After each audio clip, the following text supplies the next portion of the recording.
प्रधानमंत्री नरेंद्र मोदी और चीन के राष्ट्रपति शी जिनपिंग के बीच मुलाकात तकरीबन 50 मिनट चली और इसके बाद दोनों देशों की तरफ से बयान सामने आया है। हम एक एक करके दोनों बयानों को देखने की कोशिश करेंगे कि आखिर इस बैठक में क्या कुछ हुआ। जहां तक भारत की बात है तो भारत की तरफ से खास जोर इस बात पर दिया गया कि जिस तरह से LAC पर विवाद है, जिस तरह से एक शांति स्थापना होनी चाहिए थी वो नहीं हुई है और जोर इस बात पर है कि शांति स्थापना हो और ये जो है संबंधों का मूल है। भारत ये पहले से भी ये बात साफ करता रहा है।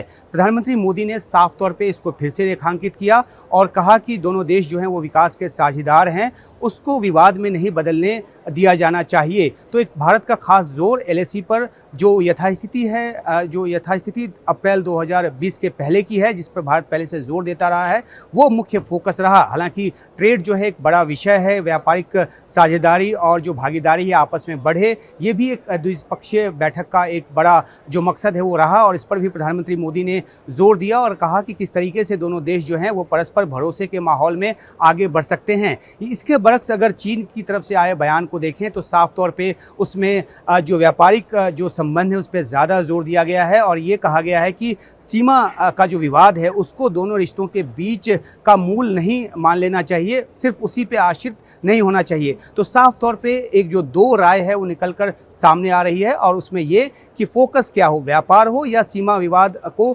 सुलझाने की दिशा में मजबूत और भरोसे बहाली की तरफ और मजबूत कदम जो है वो उठाए जाएं। तो ये तो एक मुख्य बात हो गई। दूसरी बात ये भी है कि जो जियोपॉलिटिकल सिचुएशन है या खास तौर पे जो ट्रंप टैरिफ की जो एक स्थिति है, जिसके जो भारत के ऊपर भी तलवार लटकी हुई है, चीन के ऊपर भी उसकी तलवार लटक रही है। तो इस परिप्रेक्ष्य में दोनों देश किस तरीके से आपसी सहयोग से एक दूसरे का एक मजबूत साथी बन सकते हैं, इस पर भी एक आउटलाइन जो है उस बैठक में दिया गया। ये तो ज़रूर है कि भारत जो है वो चौथी अर्थव्यवस्था है दुनिया की सबसे बड़ी और चीन जो है वो दूसरी सबसे बड़ी अर्थव्यवस्था है, अमेरिका पहली सबसे बड़ी अर्थव्यवस्था है। और जब अमेरिका का रुख इस तरह से हो भारत और चीन के बीच, तो ऐसे में बहुत ही स्वाभाविक है कि दोनों देश साथ आने की कोशिश करेंगे। लेकिन इसके लिए आधार क्या हो, इसमें एक थोड़ी सी जो एक जो कॉन्ट्राडिक्शन है वो निकल कर सामने आ रहा है। लेकिन पिछले साल कजान से जो बातचीत का सिलसिला शुरू हुआ, अब जो है एक शीर्ष बैठक के तौर पे वो सामने आई है। समीक्षा की गई,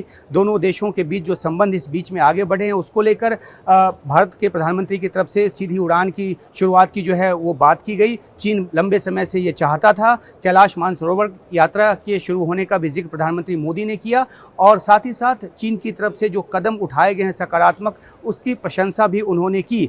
दूसरी तरफ चीन का लगातार जोर इस बात पर रहा है कि कैसे भारत जो है वो चीन के साथ आए और चीन की नज़र जाहिर सी बात है कि भारत के बाज़ार पर है, भारत की अर्थव्यवस्था में चीन का बहुत महत्वपूर्ण योगदान भी रहा है। तो एक बदली हुई परिस्थिति में दोनों देश कैसे साथ आ सकते हैं, इस बैठक में ये जो बैठक है उसके एक पड़ाव के तौर पर देखा जा सकता है। दोनों देश के रिश्ते बहुत तेज़ी से सुधरे हैं हाल के महीनों में और ये उसमें एक और पड़ाव साबित होने जा रहा है। तो ये बैठक का जो